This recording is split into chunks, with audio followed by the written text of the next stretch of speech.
Alaska was a place I had been fascinated with since I was young. My parents were watching a movie and my eyes got so big when I saw the northern lights. I think it's even my first memory. Those shimmering blue and green lights that seemed extraterrestrial. Apparently I would shout, "Twinkle, twinkle," at my parents until they put the movie on. I can never remember what the movie was. Back home, the roof of my childhood bedroom was painted to replicate the northern lights above me. Dad had even taped green and blue fairy lights into the ceiling for me to act as night lights. Maybe fascinated wasn't the right word. Obsessed? The way a child would find one thing and cling on to it for dear life. Whether a stuffed animal or a blanket, if you lose it, you lose that safety you associated with it. Growing up, I kept my love for the place alive and well, extending it beyond just the lights I had known. Never thought it was a place I'd ever actually find myself. Seemed like some distant world far beyond my galaxy, a pipe dream at best. But time marches on and you get older. Start realizing there's less and less holding you back. You give yourself these allowances, things you tell yourself to keep you from going out of your comfort zone. Sometimes, though, there'll be an event that washes over that allowance like battery acid, and suddenly you're left without excuses. Either you do it or you don't. You have to accept that if you miss out on something you wanted your whole life, it's entirely your fault. Battery acid. That's what it tastes like. The feeling of carpet against my fingernails. The scratching sensation rubbed against my cheek. I could have sworn I laid on the floor for a long time. Perhaps it was because, at that moment, I felt like I had lost a life. My safety blanket was ripped away from me. Laying on the white carpet, small patches of red dirtying the purity of the white fibers around my face, I looked towards the ceiling, and as the sun dipped down, it cast a shimmer through the window, one that danced above me. Pale embers played like fire, embers drifting above a sky of flame, just as the memory of the northern lights could have very well been an awakening of my consciousness. Laying there, watching another set of lights dance, a lifetime had passed, and I was ready to begin another. Slowly, I pulled myself together, sitting up and letting breath into my lungs, cleaning stains off the side of my face that also reminded me of fire. I worked hard. I was focused and methodical. Day after day, things got better, and though it wasn't easy, though it hurt, I was able to move on. Eventually, when I looked at the vacation time I had earned at work, I noticed I had 2 weeks saved up. My time was about to reset when the year rolled over. It was a use it or lose it kind of deal. Sitting at my desk, palm in my hand, I wonder what I would do with such time. Maybe my thoughts would have gotten there organically, but it was the calendar pinned to the wall that ultimately decided. Looking over, I could see above the grid of dates the blues and greens I had known for so long. All my excuses I would have used left when he did. If I didn't take the plunge, it would have been all on me. I had the time, and I had the savings, so I booked it. An adorable cabin and a small vacation community in Alaska. Each day went by so fast waiting for it. I had packed all my things. The house looked like I was preparing to move out. Clothes in boxes, all the food in the fridge was stuff I could quickly pack away and keep cool on the trip. Before I knew it, I was stuffing those boxes into my car and heading out. Saying goodbye to my parents and taking one more look at my apartment seemed so empty without me in it. Even though I would return, it felt like the last time. I couldn't help but stare at the stains on the carpet. Ones that, no matter how hard I tried, how long I spent with tears rolling out of my eyes, scrubbing away, they would never come out. They were left behind. It was all a blur. I wanted to drive, as the cabins were one of the few places actually accessible by vehicle. I can't say I remember much of the drive. It was just peaceful, rolling through my head like nothing at all. It wasn't long before I arrived at the cabin. Tires long since cleaned to snow, I pulled into a small, designated parking spot. There were a few empty cars already waiting for me, people who had likely arrived a few days before me. When I booked the place, I was lucky to even get it as the other cabins had vacancy. One box after another was unloaded. I saw a kid playing around one of the cabins, maybe around the age I was when I saw that movie. He chased a ball around, kicking it, watching the snow roll off. It was as if no one ever told him how to make a proper snowman. Looking at the cabin, I could see an older woman waving at me as she sipped from a white coffee mug. I offered to smile back, watching my breath drift up. With all my boxes inside, I looked at the cabin next to mine. Another older individual, though he looked it, being about his late 40s, though a life of hard work etched into the stern lines on his face. Somehow, he had fallen asleep in the chair that was on every cabin's porch. I was excited to lay a blanket across my legs and watch the night sky free of light pollution. Food was placed into the refrigerator, and clothing was shoved into drawers. I could already feel myself never wanting to leave. It was almost fate. The small white circular rug that sat ever so quaintly in the living room. I had to take a few deep breaths to calm my nerves, reminding myself it's no different than the white snow outside. 2 weeks. I had 2 weeks away to rest and enjoy myself somewhere far from it all. I had gotten to know the people around me over the next few days, told them about my life as they told me about theirs. Turned out I wasn't the only one looking for a new start. The man in his late 40s, Adam saw some action while in the armed forces. His fingers twitched like worms as he told me stories. Kept it real PG for me, but I could see the R ratings in his eyes. Said he came out to the cabin alone. Sounds of the city were too much for him. The older woman and boy? Ellis, the recent widow, trying to find a way to live her life after her husband passed away. He was so much of her that she didn't know who she was by herself, and she figured the cabin was a nice place to discover it. She told me stories in between drags of a cigarette. The boy was Emery, M for short. M's parents weren't ideal, and while Ellis jumped around the subject as M's father was her son, I knew a victim when I saw one. That wasn't my place to push. I didn't see much of the other 3 cabins. A woman around my age was in one of them, saw her periodically come and go. She looked lonely, but like it was an intentional loneliness. Not unhappy, just in the moment. Never really got her name. Should have approached her, I guess. I know one cabin had a couple in it, not because I ever saw them together, but because their voices would ring out in the middle of the night. Barely near civilization, and they found something to fight about. Seems like they were trying to rekindle a long-since-dead flame. Though I did get a smile on my face whenever I heard Adam's commanding voice rise above the storm, telling them to shut the hell up. Their voices would trickle into nothing so quick. Adam was practically their counselor. The 6th cabin saw her the least. If all of us were out there to try and start over, I think she was out there to let her pass quietly. She was old, barely able to make it out on the porch.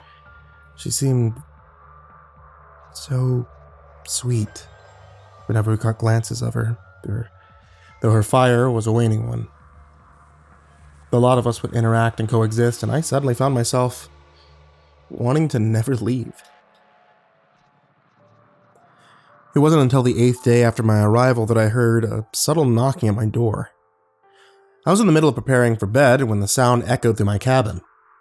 Walking to the front, I pulled the wooden handle. I was surprised to see Adam standing on my porch. It was fairly late, but without a word, he turned around and gestured to the sky. My heart knew what it was. I had seen glimpses of it, but nothing like this. Walking out onto the porch, I saw him, like translucent worms, gallivanting in the sky. The bright blue and green lights nearly burned into my memories and were hanging perfectly above my head. All 6 of us stood outside looking up as the cabin roofs were a picture frame. Even the older woman with Adam's assistance was able to bear witness to it. She had passed that night. Quiet, guided by the northern lights above her. Can't even say I knew what happened to her after that. People did come, and suddenly the lights of her cabin stopped turning on. The next 2 days were quiet and somber. I didn't see the others much, just sat inside the cabin sipping tea. It was cozy. I could see clouds rolling in, making a dark sky even more so. Out of the window, I could see specks of white falling from the sky. I was initially happy that I'd be able to witness some snowfall before I had to leave. I sat by the window, watching white drift onto the ground, slowly forming a blanket of white over our little vacation. As the visions of white became dense, I felt my eyes grow tired, and before I knew it, I was waking up a few hours later. When they opened again, I was still coming back to my senses as I watched the same snowfall through a different hue. It took a while to really come to, but when I did, I was surprised to realize it looked like ash was falling outside. Rising from my chair, I walked outside and I stood on the porch, watching the snow falling beyond the porch's roof. Turning my head, I saw Adam also standing on his porch. As we watched the dark snow falling to the floor and tainting the white blanket, I asked him if he'd seen anything like this before. He looked at me and shrugged. Slowly, I walked forward and raised my hand out. I watched a small dot drift down and land on my finger. Pulling my hand back, I held the finger up and looked at the dark snow that had landed there. As I observed it, I could feel a tingling sensation revving up the affected area. The tingling quickly shifted to a burning that sent me back into the house. Rushing over to the sink as the heat continued rising on my finger, I let the warm water fall into my finger for a minute before wiping the area with a washcloth. The color, though, didn't dissipate. It was as if I dragged the finger through an old chimney. Furthermore, it seemed I'd managed to spread the dark shade. The more I looked at it, the more the surface area seemed to be spreading on its own. And the flame that I felt grew to an agonizing cringe. I could see my hand starting to shake due to the pain. The color of my finger suddenly pulsed, and I felt several pinpricks shoot through the affected area. The entire tip of my finger had turned dark, and the color made its way from my first finger joint to the second, creeping towards my knuckle. I saw the finger curl, but I knew distinctly that it had not done so under my command. I tried to uncurl the finger, but it wouldn't budge. It was almost like my nerves had lost the ability to communicate anything other than pain.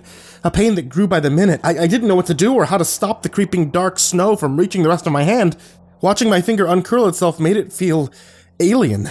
The feeling was nothing compared to seeing it curl once more in a direction it was never meant to articulate. My finger shuddered as it struggled, curling back for a moment. Then a sharp snap of the bone allowed it to fold in half. My head got light, seeing the blood drip out from where the bone was protruding. A bone that had been stained black. Small beads of red mixed in with inky blotches at the bottom of my sink. The color continued to crawl. I stared at the red drops of blood on the white porcelain sink. For a moment, the pain in my finger echoed the pain I went out there to forget. As the color made it to the second joint of my finger, my nerves hollowed again. The finger looked like a snail's shell when the second joint cracked and bent. The spiraling stick of flesh barely resembled my finger. I only knew that it was mine because of the pain that it brought. Gritting my teeth, I pulled the drawer under the sink open. I placed my hand down so my finger was resting over the edge of the sink. The spiral of flesh started twitching like an animal fresh out of the womb, trying to understand how its limbs worked. I could see the finger getting close to my knuckle, and I knew once it got there, it was going to be much more painful to stop. I rested the larger butcher's knife down just above the knuckle, and with a heavy breath, I pulled it up into the air, and as I exhaled, I brought it back down. The blade slammed into my finger, sending a shock into my body. Nothing compared to how horrified I felt, seeing that I hadn't gotten through the bone. The finger was certainly cut. I could see my pale flesh peeking, but within the blood that came out were small, darker bits. These little flakes seemed to move within my blood. They spiked up and reached out of the red like tendrils. Fear filled me, and with more conviction, the butcher's knife was brought down on my finger again. My vision went blurry for a moment, but when the tears drifted from my eyes, I could see the vacancy where my finger had been. Blood was drifting from the wound, and I moved quickly. I had volunteered in a health clinic when I was studying a relevant field in college. The knowledge I barely ever used quickly came back to me in the moment of crisis. Running to the freezer, I grabbed an ice pack. Then, luckily, I found a first aid kit in the bathroom. Applying the ice to the wound felt like hell, but it would slow the bleeding as I dressed the wound with gauze. Standing in the bathroom, I clutched my hand as I watched the gauze shift its shade from the injury. I just kept praying that I wouldn't suddenly see the same ink returning. I pulled the gauze off and I redressed the wound as I exited the bathroom and returned to the kitchen sink. Looking in the bowl, I could see the severed remains of my finger. But my body must have been in shock. It didn't feel real, what I was seeing. My finger was darker than before, having been drained of its blood. Only the ink remained. It was horrifying watching the thing wriggle around. I could hear the fingernail tapping the porcelain. It became quickly apparent that the finger was moving toward me, trying to get to me. It flopped around like a landlocked fish, but it couldn't get high enough to clear the bowl. Stepping to the side, I watched as the thing altered its path to head towards me again, small inky tendrils trying to grasp the smooth surface. I backed away from the sink. I didn't want to interact with it in any way, afraid trying to even reach over it would give it enough room to do something to me. Looking up above the sink was a small window. I could still see the dark snow falling. Some of it had clung to the window. It wasn't moving like the finger, though. It just melted away on the glass. I walked to my front door, staring at a red ball resting in the snow covered by the dark snow. Very little white was left poking out of the ground. My heart pounded as I stepped closer to the door, looking down. I confirmed none of the snow made it onto the porch. Cautiously, I pushed the door open and I stepped out on the porch. The floorboards creaked underneath my steps as I brought myself further out of my house, trying to get a better look. Suddenly remembering that Adam was also on his porch, I shifted my gaze over to his house and felt a dread wash over me. He was standing out in the snow, his chin tilted upward. Dark flakes drifted down and rested against his face. A face that was already littered with so much darkness. I started calling out to him, but my hand lifted and covered my mouth. My survival instincts kicked in, and I was just meant to observe. His body was motionless, so much so I began to wonder if I had simply gone mad, if the pain I had felt in my finger was a fabrication, that I'd simply cut my finger off in hysteria. Adam's mouth opened and the flecks drifted into the maw. More and more of his olive complexion vanished underneath the snow. He looked like a statue. The way the dark shade crafted a stark and solid figure in the snow. With a sudden jerk of his head, I was almost sent to the floor. All his movements were quick and jerky, like something didn't know how to pilot him with any subtlety. It was either all gas or all brakes. His head would twist left and right. Every so often I caught a look of his eyes. They were shifting back and forth so fast I could imagine the headache such a thing would give me. Arm came up from his side and fidgeted the same way. His skin was covered in ash. Nothing left of his original skin tones remained. Just the ash. With a quick jerk, his twitching eyes looked over at me. I remembered how the finger in the sink tried to get at me, and I felt my heart drop. As I started backing up to my doorway, I could see his body beginning to ignore intended articulation, just as my fingers had. It sounded like someone was breaking tree branches right next to my head. Every time I saw an arm pop at the elbow and twist around, I felt my stomach churn. It took a moment for him to start really moving towards me. Like the snow hadn't affected his legs initially. When he did, though, I saw the fabric of his jeans manipulated near the knees. He had gotten a little shorter, too. His knees must have popped like his arms, causing the bones to hang like strings, holding him up. The thing that I once called Adam made one step after another towards me as his whole body jittered. Quick, unnerving movements like a body on fire, fingers twitching like worms, jaw constantly shifted, causing teeth to clack against each other. His head looked like flies were landing on it. Rapid motions, trying to get the intruders to leave him alone. It was like someone had sped up the Thriller dance and set it on loop. There was no bit of Adam left, no agency in his own body. As he approached and as I retreated, the light from my porch landed on him. The heat from it seemed to call to it. I could see black lines like goopy hair reaching off from the darkness. My hand was on the door handle, ready to retreat inside and barricade myself. I wanted to retreat from the visage of Adam. Those tendrils must have been moving around in his throat. God, I hope that's why he was groaning like that. I hope he died early on. I can't imagine feeling my bones crack and bend like that. As I was pulling the door open, though, I heard a quaint laughter. Innocent and childlike. Looking towards the noise, I saw the red ball lying in the yard. My eyes followed the path. And there he was. M just stood in the front door. His silhouette was somehow ominous. I couldn't see Ellis from the doorway. And I could see the gleam on Emery's face. I knew it was about to happen. Time was moving slowly. I'd never experienced that feeling before when adrenaline kicks into overdrive. It's like the world stops spinning just long enough. Despite my verbal attempt to stop the boy, he started leaving the confines of the cabin. All he saw was snow to play in and his ball out in the middle of it. My door was open. I quickly reached inside, feeling the velvet of my jacket. I pulled it loose from the hook. Adam was closer, but not close enough to grab me as I rushed by him. I could see fingers twisted and cracked like bramble, reaching out for me, but failing to connect. Holding the jacket over my head, shielding me as best I could, feet trembling through the snow as I bolted towards M, his small fingers reaching forward. I felt my feet nearly fall from under me as loose snow kicked up. Nearly toppling over, I was able to snatch M up. With the kid in my arms, I quickly entered Ellis's cabin, knowing that Adam would still be coming towards me. I nearly crushed the child falling over. Ellis rounded the corner asking what all the commotion was about.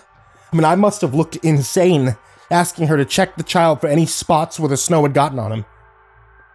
I think she saw the panic I was in. She took M, she started looking over him, asking what it would look like.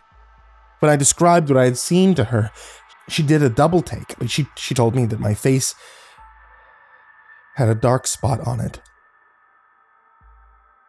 A shiver ran through my body as I bolted to the bathroom to look in the mirror, and sure enough, there was a dark patch of snow on my cheek, one that had grown larger by the moment. Without time to think, I hurried to her kitchen. All the cabins looked the same. I knew exactly where the silverware was. Pulling the drawer open, I got the sharpest-looking knife I could, and I ran into the bathroom with it. Ignoring Ellis's cries for explanation, staring into the mirror, I was repulsed, seeing the spot had already grown larger. Bringing the knife up to my face, I felt that the adrenaline rushing through me before had subsided. A fear of pain caused my hand to shake while looking at the skin I would need to gouge out. I thought of Adam, mindless and wandering, probably stepping up the porch as I stood there, trying to calm myself so that the tip of the knife pressed in right below my cheekbone. I must have been screaming, I don't remember. The pain of dragging the tip of the knife across my face, pressing deep into the skin, was blinding. I traced the outline of the dark spot and I pressed in deep to make sure I got it all. So deep I occasionally felt the tip of the knife prod the side of my tongue. In the way that adrenaline seems to slow down time, the pain made it feel like I was in the bathroom for hours, tears rolling down my cheek. The only reason I knew about them was feeling the salt content hitting the ever-increasing wound. One drag after another trying to beat the clock, I pulled the knife in and out of my cheek. The worst was angling the knife to try and slice under the tissue to separate the muscle tissue. There was a constant ringing in my ears and a heat behind my eyes. Ellis's sink resembled a crime scene by the time I was done. I could feel my body starting to get light as The slab of my flesh dropped into the sink. By the time it hit the sink, you would have mistaken it for a lump of charcoal. That is until it started to slither around the bowl. The weird oblong shape moving across the skin like a centipede, carried by hundreds of dark, short limbs. Quickly reaching for the first aid kit behind the mirror, I started retreating from the bathroom. I had figured that the things were coming toward me because of the heat I was giving off, so before I exited the bathroom, I popped the window open. I hoped it would be enough to slow the things down to confuse it. Popping the kit open, I dropped to my knees. My body felt so heavy, I was too weak to fight it. Fingers failed time and time again to get a good grasp of the medical supplies. My vision started to wane and I fell forward. My face fell to the carpet where I laid, feeling tired and empty. The blood from the open wound on my face starting to stain the carpet around me. I could see hues of crimson eating away at the pure white. The sounds of the front door grew louder and louder, and I thought maybe I would just lay there, telling myself that I had fought pretty hard. As my vision started to fail, the cabin looked so much like home. Moving my body with labored effort, I could see the cabin's front door as Adam's body slammed against it. The wood shook and seemed to send out a pulse that caused the world to wobble around. I swear I could see him leaving. I could see him walking out of the apartment of my life like it was just another day. Leaving me all alone on the floor, pushing my fingers forward. Through the forest of carpet fibers, I could see Ellis walking to the front door. Weak breath couldn't reach her, telling her to get away. Useless. That door was going to come down any moment. Any one of those impacts would be enough. Reaching further, my fingers landed on a bottle of rubbing alcohol. Why? Why did it have to be rubbing alcohol? The bottle of clear disinfectant in my hand. I rolled my body. I couldn't just lay on the carpet forever. I couldn't stay the person I was. I knew I had to get back up. Twisting the cap of the bottle off, the small white piece of plastic slapped against my face. I tipped the bottle slowly, took a deep breath, and let the liquid pour down onto my face. The alcohol drenched the patch of my face that was devoid of skin. I swear for a moment I heard circus music. Like I was taken somewhere else. The burning. A circus on fire. My back arched, toes curled, and I let out a howl that I'm still not convinced was my own. An animal. I was an animal. I could see Ellis turning to me, shock on her face as my body trembled from the pain. Such piercing fire rummaging my body. Bunched fingers pounded the floorboards. I used the shrill of energy to pull myself up to my feet. I was running on empty fumes, small sparks that I gathered. She rushed over, my hand clutching the gauze and cotton. She quickly started dressing the wound as I was barely able to get my arms up. I heard her voice muffled, telling Em to get me some water. All the while, the banging at the door continued.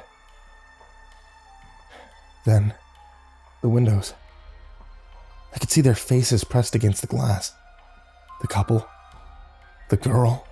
They were all outside, banging on windows, smashing away at the wooden cabin. If I had the mental energy to spare, I would have felt helpless. Instead, I asked Em if she had any more alcohol. She nodded, telling me I shouldn't be drinking it, though. Shaking my head, I pointed towards the lighter on her countertop, the one next to a half-empty pack of cigarettes. She gave me a bottle of vodka. I worked quickly, shoving fabric into the opening, making sure I got it deep enough to touch the drink. Starting to feel the heaviness fade as my body desperately fought to heal. Telling the two to go hide, I stumbled over the front door. With my fingers on the handle, I could feel the thing slam against the door. My fingers rattled as I tried to keep my grip. I waited for it to slam once more.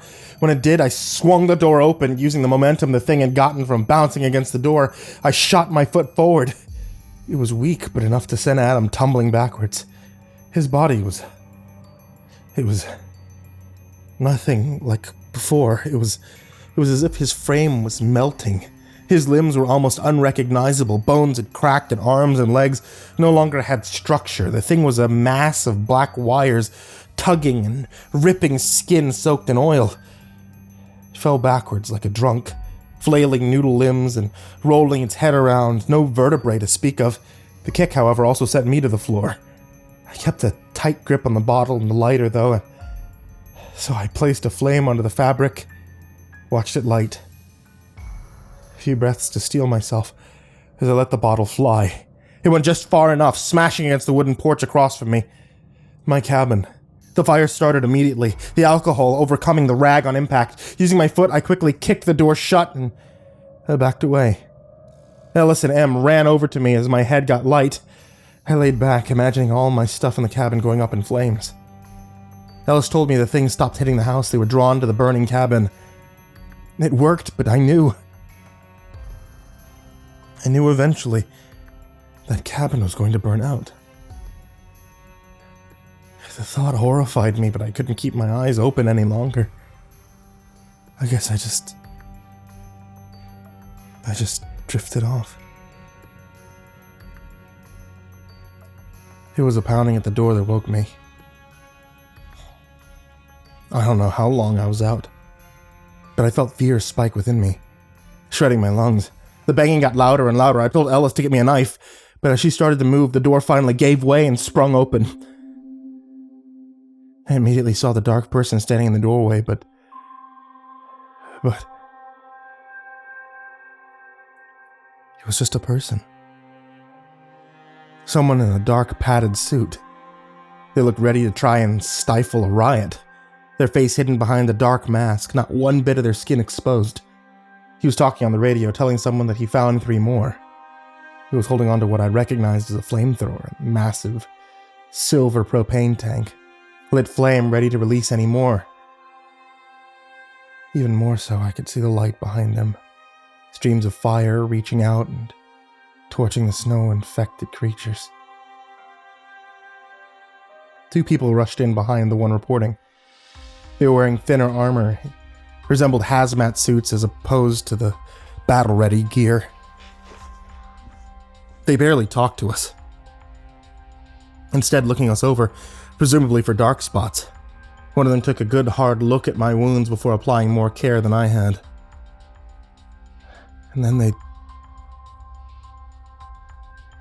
escorted us out, driving a van right up to the porch where we were able to climb inside without being exposed to the snow. I watched the town get smaller behind us as the black snow started becoming less and less prevalent the farther out that we went. Eventually, there wasn't a trace of it left.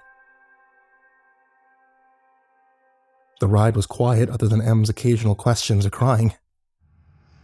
Me and Ellis exchanged one last glance as we were led in different directions. I don't know what happened to them after that. Hopefully they're safe like me. I was questioned. They asked me what I'd seen, how I was feeling. And I told them everything. I felt like I was still alive. It's all that mattered.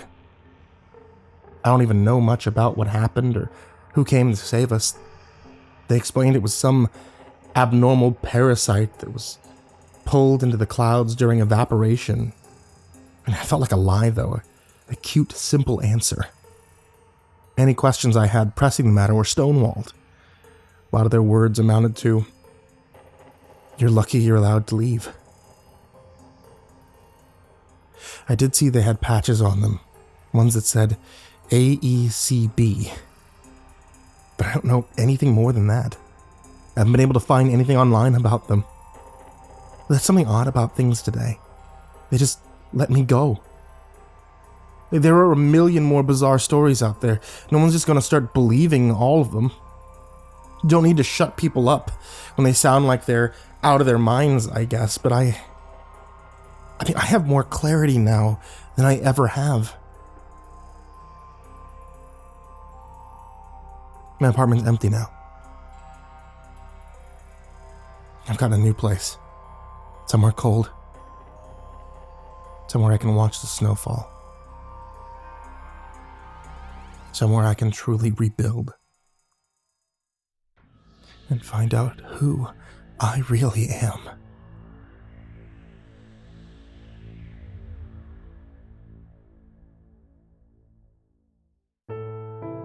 Hey there kids, it's me, MrCreepyPasta, and it is currently September, which means that we're getting dangerously close to Halloween. For those of you guys who are following me here on YouTube, thank you so much for hitting that subscribe button and the bell so that you don't miss out on the Halloween countdown. And for those of you who are listening on Spotify or anywhere that the podcast is listed, hey, thank you for subscribing to me there. If you guys missed out on it last year, I actually host a horror convention that is one that you are all able to attend. Assuming that you have a computer of some kind. It's free to be able to join, it's free to be able to hang out, and free to come to all the panels. Also, if you are a horror creator or horror artist, it's free to participate. Check out horrorconvr.com for more information and to be able to join our Discord. And like always, I want to give a very big special thank you to everybody who supports me out on Patreon, patreon.com/MrCreepyPasta. You guys, as always, are the real MVPs. And I'm talking about you specifically, Jordan Alexander Sanchez, Brian Ace, Bobby Karman, Stephanie Butler, Tristain Pelton, Chance Burnett, Diana Kraus, Reaper61167, Alex the Sandwich, Darth Miver, Micah Ortiz, Satanic Aries, Ness69420, aisodoehtraed, Nessie, BardoHawk764, Ferb, Harley, Madam Skullbunny, Sashi Sazaku, at grizzly_olsen.pro, Kayden the Spooky Boy, MyBodySoundsLikeRiceKrispys, Ashwood, Lord of the Weebs, Jay, Miss Exandra, Mr. Unsettling Spaghetti, Suji Campbell, Stricken, Azarine Fox, Fried Chicken 12, James Bruce, Freddy Krueger, Ty Nanny, Michael Scarborough, Infernal One, Lisa Cottrell, Caspian, Jordan Nels, Hades Nephew, Tater Chip, Acid System, Prozac and Pancake Appreciation Society, Cryptic Nightmares, Kiwi the Sloth, Tommy Green, Festra Lampshade, Sky Harbor, Nina Smith, Nico Kyle, Rafael Rodriguez, Ginger Bros, Aaron Stormcrow, Daniel Paulson, Trace Miles, and Corey Kenshin. You guys, and everyone on this list of names that I can't pronounce, and everybody in the description down below, and everyone who supports me on Patreon who doesn't get those things, but also supports, I love all of you. Thank you guys so much. Stick with me, cause Halloween's a-comin', and sweet dreams.